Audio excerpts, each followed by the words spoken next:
Reiz debesu dārzā. Kādā skaistā vasaras dienā Dievs savā plašajā debesu dārzā veidoja ziedus. Dažus viņš veidoja sīkus un trauslus, dažus īpaši smaržīgus, citus lielus un izturīgus. Eņģeļi rotājās pie Dieva kājām, brīžiem ar interesi vēroja viņa darbošanos un piedāvāja jauno ziedu rotāšanai dažādas krāsas no savas brīnišķīgo krāsu kolekcijas. Vai varat pasniegt man dzelteno krāsu? Dievs smaidīja un ar lielu mīlestību iepilināja smalkus saules pilienus kādā krāšņā sārtā ziedā. Cik tas izskatās neparasti, eņģeļi sajūsminājās. Bet, protams, Dievs atkal pasmaidīja.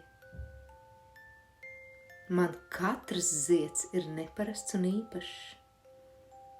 Mēs jau zinām, eņģeļi čivināja kā putnēni. Mums tikai patīk no jauna sajūsmināties par tavu darbu. Dievs maigi noglāstīja eņģeļu mīkstos spārnus un ķērās pie jauna zieda veidošanas. Vispirms viņš izveidoja stingru kātu. Ai, tas gan būs izturīgs! Mazākais eņģelītis pielika pirkstu jaunajam veidojumam. Tā gan, Dievs noteica un sāka veidot neparasti garas lapas. Kaut ko tādu es vēl neesmu redzējis, eņģelītis turpināja jūsmot. Bet, Klau, vai tu to dari tāpat vien, vai arī tam ir kāda nozīme? Visam ir sava nozīme, Dievs lēni un svarīgi noteica, pielikdams pēdējo garo lapu. Es ļoti gribu redzēt, kāds būs zieds, mazais līksmi čaloja.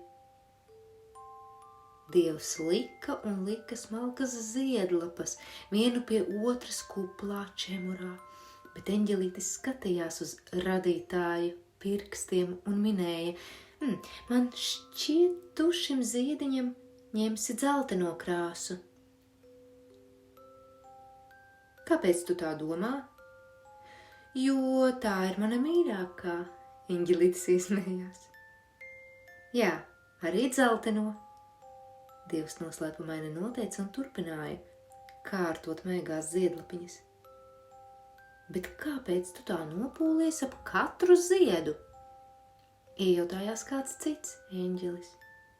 Jā, tiešām, kāpēc? Jo tad, kad tu tos iestādi zemes dārzā, tie vairs nemaz neizskatās pēc ziediem, piebalsoja kāds cits. Tie izskatās pavisam parasti un diezgan līdzīgi viens otram. 2 rokas, 2 kājas, galva, mati. Tā ir tikai ārējā čaula, Dievs paskaidroja.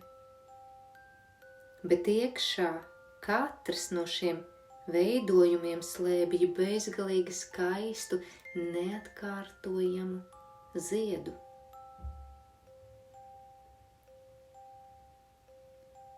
Interesanti gan, eņģeļi noteica gandrīz korī. Vai vari pastāstīt par šo, ko tagad veido? Iejautājās maziņais. Piemēram, kāpēc viņam ir tik ļoti garas lapas? Tāpēc, ka viņam būs vajadzīgas ļoti garas rokas, lai spētu darīt bezgalīgi daudz laba, lai spētu kalnus gāzt. Bet vai tad ar tādām tievām rokām var kalnus gāzt? Mazais nesaprata un piesteidzās aptaustīt garās lapas. Patausti, Dievs smējās. Redzi, tās ir garas, maigas, bet ļoti sīkstas un stingras. Kāpēc tās ir arī maigas? Kāpēc nevarēja būt tikai stingras?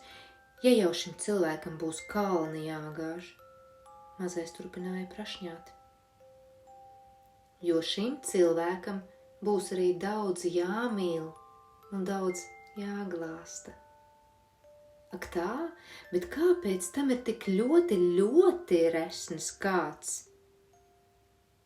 Lai viņam pietiktu izturības, jo viņam būs jārūpējas par kādu cilvēku, par kuru nemaz nebūs viegli rūpēties.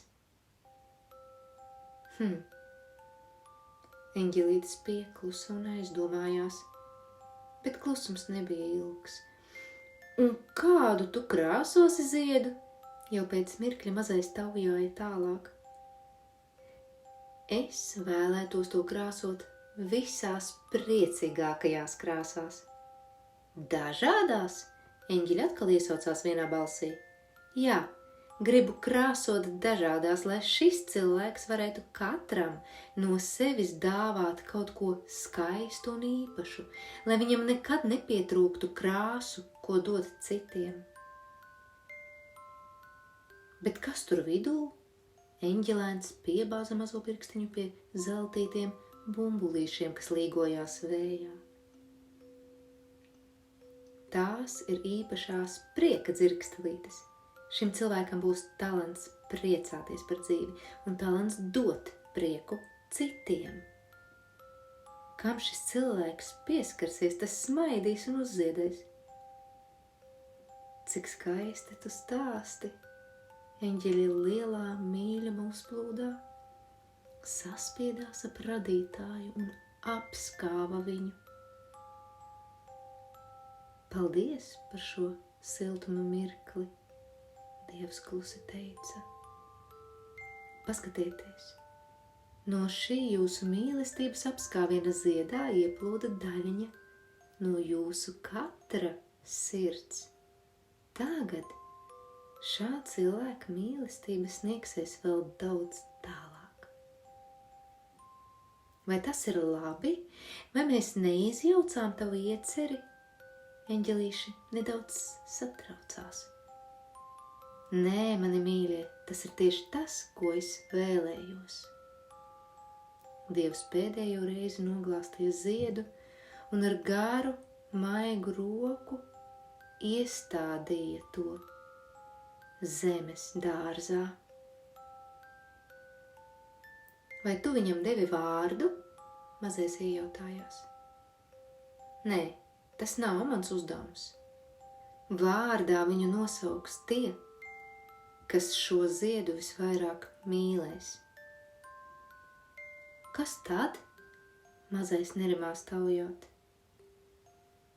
Māmiņa un tētis. Dievs pasmaidīja, pabužināja eņģelēna cirtainos matus un sāka veidot jaunu ziedu.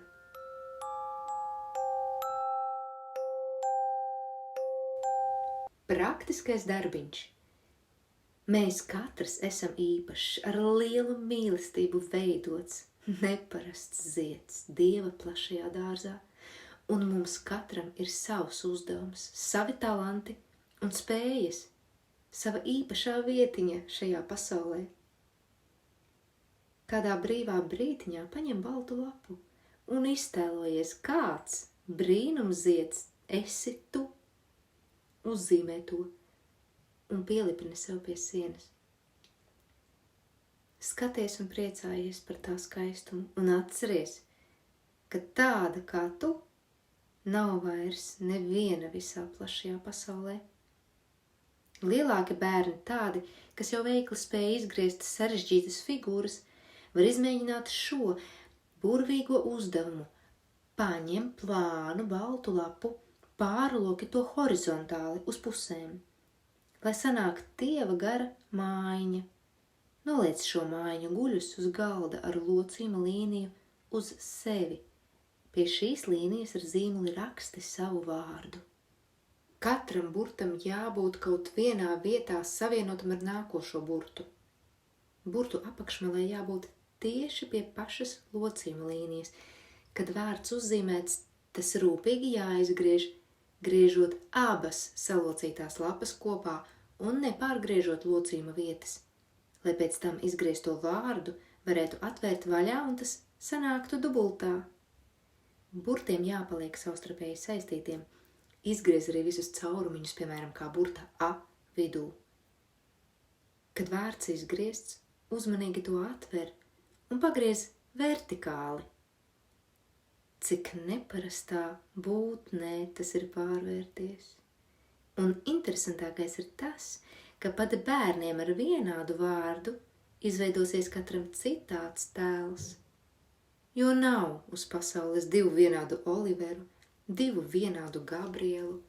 Mēs visi esam atšķirīgi, bet Dievam ļoti īpaši un svarīgi.